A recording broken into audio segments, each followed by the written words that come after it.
Bueno, muchas gracias a todos, muchas gracias por venir hasta estas tierras, a esta cita del Tribunal Permanente de los Pueblos en México, una cita cumplida, esperanza y lucha por un futuro justo y autónomo. Como el título del libro del querido John Berger, esta última sesión, audiencia final del capítulo México del Tribunal Permanente de los Pueblos, implica cumplir una cita.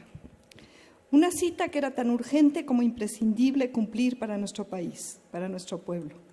Esta cita ha sido posible gracias a la inmensa y urgente labor de cientos de organizaciones de la sociedad civil, de cientos de personas, estudiantes, siempre indispensables, abogados, médicos, científicos, amas de casa, mujeres y hombres de nuestro querido y hondamente herido México. El trabajo de todos ellos durante 3 años se ha plasmado y desarrollado en cientos de sesiones, de testimonios, de denuncias y de audiencias, integrando más de 500 casos de violaciones de los derechos humanos. Esta cita se cumple porque andábamos sin buscarnos, pero sabiendo que andábamos para encontrarnos, como versa la leyenda de este capítulo México del TPP, parafraseando a Julio Cortázar en Rayuela. Con el título Libre Comercio, Violencia, Impunidad y Derechos de los Pueblos, hemos escuchado las relatorías en torno a los ejes del Tribunal en México. En el admirable trabajo logrado en el capítulo México del TPP ha quedado claramente fundamentada y demostrada la inaceptable situación de violencia estructural de México. Se podría hablar de una situación catastrófica en la historia de México, una situación que toma rostros escalofriantes en las denuncias, en cada uno de los testimonios de los miles de agraviados que dejan clara muestra del modo en que el Estado mexicano hoy desvía su poder usando la fuerza con que cuenta y leyes hechas o interpretadas a modo en contra del pueblo de México. La razón de ser del Estado mexicano se enmarca en un modelo extractivista que adquiere tintes vampirescos y que responde a la incapacidad del capital para reproducirse. Es un modelo global neocolonial que se finca en el despojo de tierras, de aguas, de bosques, de servicios y derechos fundamentales como la educación y la alimentación, del aire incluso, de la vida misma. Es una política neoliberal global que se impone desde gobiernos corruptos que al abandonar sus obligaciones públicas responden a los intereses ilegítimos de grandes empresas transnacionales monopólicas. Este modelo geopolítico se va implantando en México y otros países de Latinoamérica y a su paso va saqueando los bienes comunes que cuando dejan de serlo se condenan y también arrasan las culturas. Esta forma de guerra hecha a mano de tecnologías que encubren con falsos trajes científicos o verdes, como las tecnologías mal llamadas limpias, para producir energía, los grandes parques eólicos que se imponen destruyendo territorios y pueblos enteros, o las biotecnologías de transgénicos que no tienen otra intención que dominar las semillas que son la base de la vida, de los cultivos, la agricultura y la alimentación. Estas tecnologías corporativas, armas de conquista más bien, poco o nada tienen que ver con la ciencia contemporánea. No las guía la búsqueda del conocimiento y mucho menos la promoción de valores de justicia y bienestar social para todos, o de conservación de la biodiversidad y del ambiente, las guía más bien el lucro. Estas tecnociencias implican impactos novedosos, devastadores de los territorios y de la naturaleza, con consecuencias negativas muchas veces irreversibles. Implican también el acaparamiento de la producción de alimentos y el despojo de las mejores tierras, de los recursos naturales renovables y no renovables,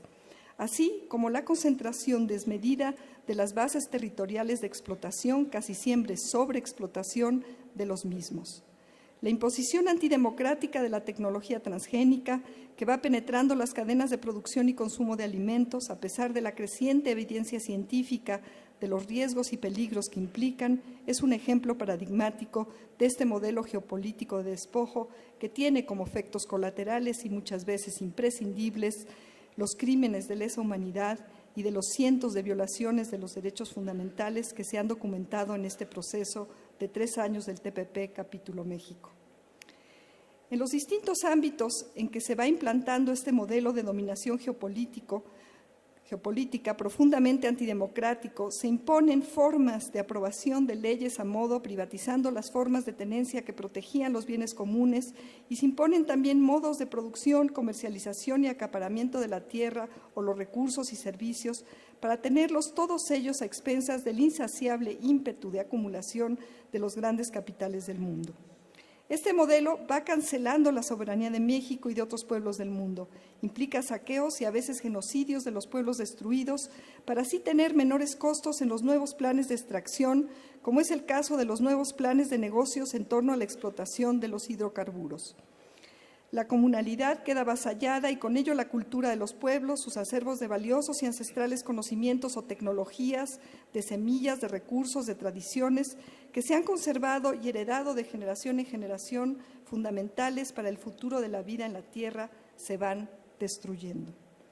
Y así como el Estado mexicano va desviando todos sus poderes y colaborando legalmente, entre comillas, con los poderes fácticos globales para despojar y no para representar a los pueblos, la ciencia y las instituciones académicas y tecnocientíficas van también cediendo a los mismos poderes hegemónicos.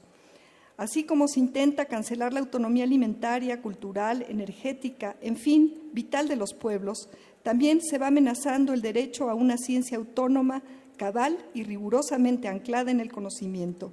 que además de ir rompiendo los límites de lo que entendemos y abriendo paso a nuevos descubrimientos, se amenaza la posibilidad de que la ciencia se aplique con base en valores de beneficio y justicia social, de conservación de la biodiversidad o el cuidado del medio ambiente.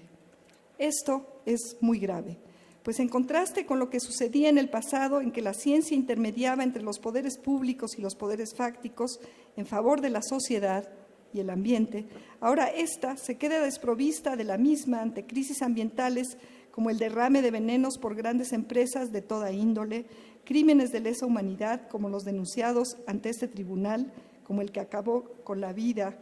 y desaparición y causó la desaparición de los normalistas de Guerrero. Tomemos este caso como ejemplo. ¿En dónde están los institutos públicos de ciencias genómicas o de biología molecular con capacidad técnica para actuar como peritos expertos? ¿Dónde están sus resultados claros, irrefutables y honestos? ¿Dónde está la verdad con la que debería estar comprometida la ciencia? ¿Por qué nos inventan que en Austria se podría dar una respuesta que debería poderse dar aquí de manera expedita? Y en el caso de los cultivos transgénicos, cuyo único fin es el control industrial monopólico de la producción y comercialización de alimentos, también extrañamos los datos de los expertos del Estado encargados de la bioseguridad. Y desde las instituciones públicas indignan los científicos repetidores de los gastados argumentos pseudocientíficos de las empresas que comercializan estos cultivos innecesarios y dañinos para la salud y el ambiente, pero capaces de penetrar y contaminar de manera irreversible las variedades nativas que no pueden vivir sin las culturas y los ambientes en los cuales se han seleccionado y que ahora están amenazados por estas tecnociencias, que prometen soluciones mágicas y con la acumulación también están amenazados de las construcciones recombinantes diseñadas en el laboratorio con fines de lucro nada más. En este caso, también ha quedado claro cómo la ciencia se corrompe para validar las promesas que se han demostrado como falsas a 20 años de haberse liberado estos cultivos o para alimentar nuevas promesas imposibles de sustentar científicamente con estudios que van demostrándose como débiles y en algunos casos como fraudulentos. Como tercer ejemplo de la manera en que la ciencia y los científicos, incluso de universidades e instituciones públicas de investigación de este país herido, van dejando la búsqueda de la verdad para guiar sus estudios a favor del lucro, están las manifestaciones de impacto ambiental que se requieren para validar extracciones mineras, construcciones, usufructo de bosques, selvas, fauna o flora silvestres. Hemos documentado cientos de casos en que entidades privadas, en donde algunos colegas de instituciones públicas multiplican sus ingresos abusando de los recursos públicos pagados con los impuestos de los mexicanos, producen este tipo de manifestaciones para validar o legitimar negocios extractivistas que van abriendo heridas cada vez más profundas en nuestro México, en sus selvas, bosques, mares, ríos, lagos y lagunas, en sus desiertos, en sus volcanes. Más indignante aún es cuando las mismas universidades e instituciones públicas ceden sus prestigiosos escudos a manifestaciones de los posibles impactos ambientales que distan mucho de ser científicas, honestas, verdaderas, en resumen, independientes de conflictos con los intereses de los promoventes de las obras que son objeto de dichas evaluaciones. Los científicos que dejan de serlo para seguir los planes de negocios, de desarrollo tecnocientífico y de obsolescencia programada de las grandes empresas monopólicas se acompañan de una nueva generación de divulgadores de esta pseudociencia y de medios de comunicación y periodistas también al servicio de los mismos capitales para legitimar las intervenciones tecnocientíficas de estas corporaciones. Esto lo hacen de manera endeble, pero con la eficacia mediática que se logra con la falta de escrúpulos. Se valen entonces de campañas publicitarias concertadas entre entidades públicas y científicos repetidores de los anuncios de las empresas para manipular a la opinión pública e intentar convencer de que los despojos e intervenciones destructivas son novedosas, éticas y necesarias. Y también para vender estas intervenciones como verdes o sostenibles y para evadir el escrutinio científico riguroso, crean instancias privadas con recursos públicos, certificadas, para emitir fallos y evaluaciones que nunca podrían ser publicadas en una revista verdaderamente científica. En cambio, atacan ferozmente cualquier publicación bien sustentada y calificada por pares que contradiga los planes de negocios de los intereses que van penetrando las instituciones científicas públicas y privadas y las instancias del gobierno que están encargadas de la bioseguridad, de evaluar las manifestaciones de impacto ambiental, de validar las consultas de los pueblos y comunidades locales, etcétera.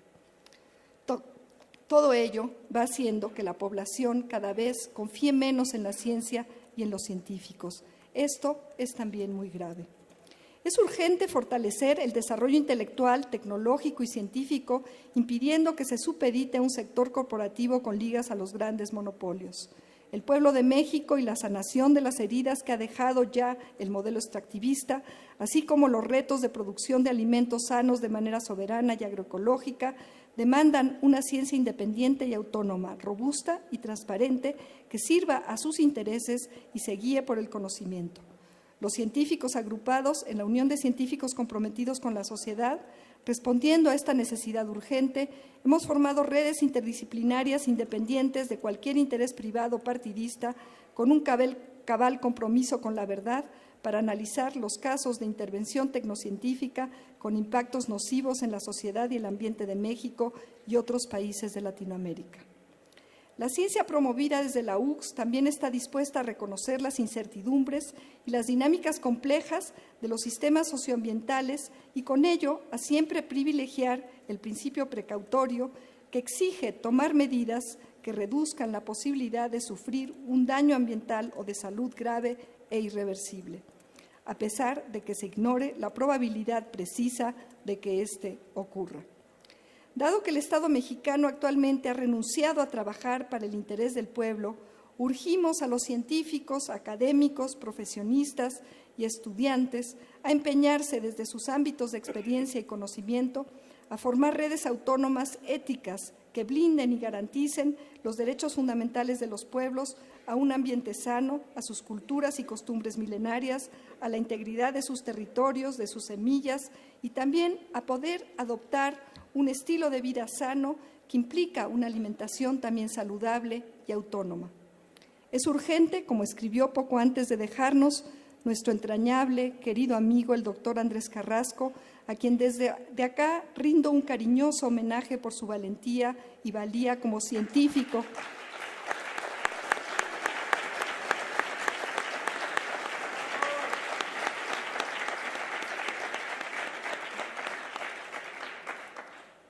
Como científico y como un gran ser humano. Es urgente rescatar y fortalecer, decía nuestro querido Andrés, una ciencia epistémica que interpela su autonomía absoluta, neutralidad y universalidad, donde se debe encarar la tarea científica como un servicio desde un lugar situado en la sociedad, no en el mercado, teniendo en cuenta sus intereses y necesidades. Y en resonancia con esta ciencia comprometida consigo misma, con la sociedad y el ambiente, también conmino a los artistas a aportar sus creaciones a manera de expresiones y resonancias con el dolor, con la injusticia, con todas aquellas evidencias ignoradas y sobre todo con la esperanza de un mundo mejor y más justo con la vida. John Berger, en el mismo libro de Cumplir una cita del 1991, con que inicié esta intervención, nos dice: cuando se derrota la causa justa, cuando se humilla a los valientes, cuando hombres puestos a prueba, al fondo y en la boca de los tiros de las minas, son tratados como basura, cuando se cagan sobre el noble y los jueces en la corte creen mentiras y a los calumniadores se les paga por calumniar con salarios que podrían mantener con vida a las familias de una docena de mineros en huelga, cuando los policías gorilas, con sus macanas ensangrentadas, se encuentran no en el banquillo de los acusados, sino en la lista de honor,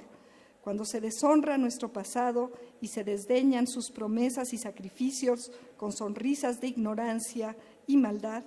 cuando familias enteras llegan a sospechar que aquellos que ejercen el poder son sordos a la razón y a toda súplica y que no hay recurso de apelación en ninguna parte,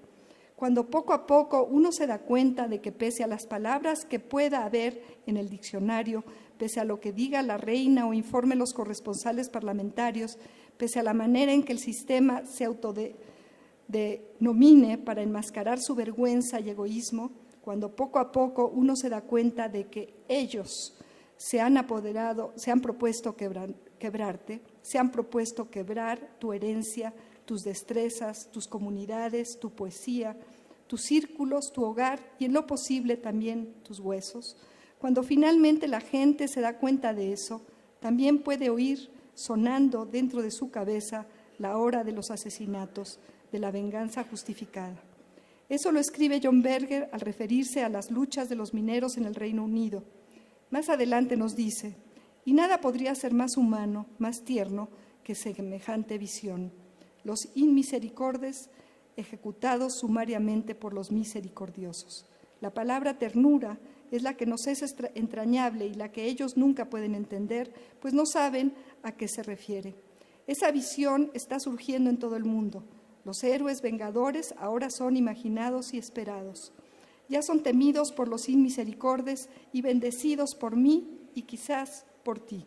Y continúa John Berger: yo haría por proteger a ese héroe. Sin embargo, si durante el tiempo que conviviese dándole refugio me dijera que le gustaba dibujar o suponiendo que fuese una mujer me dijera que siempre había querido pintar, pero nunca había tenido la oportunidad o el tiempo para hacerlo, si eso ocurriese, creo que le diría: mira, si quieres es posible que puedas conseguir de otra manera lo que te propones, una manera con menores repercusiones en tus camaradas y que se preste menos a confusión. No puedo decirte lo que hace el arte, ni cómo lo hace, pero sé que el arte a menudo ha juzgado a los jueces, exhortado a los inocentes a la venganza y mostrado al futuro el sufrimiento del pasado para que no fuera olvidado. Sé también que cuando el arte hace eso, cualquiera que sea su forma, los poderosos le temen, y que entre el pueblo ese arte corre a veces como un rumor y una leyenda, porque le da sentido a lo que no pueden dárselo las brutalidades de la vida, un sentido que nos une, pues al fin y al cabo es inseparable de un acto de justicia. Cuando funciona así, el arte se convierte en el lugar de encuentro de lo invisible, lo irreductible, lo perdurable, las agallas y el honor. Con estas palabras de John Berger, los invito a seguir enfrascados en la elaboración de esa gran obra de arte que nace cuando resistimos sin renunciar a la ternura. Muchas gracias.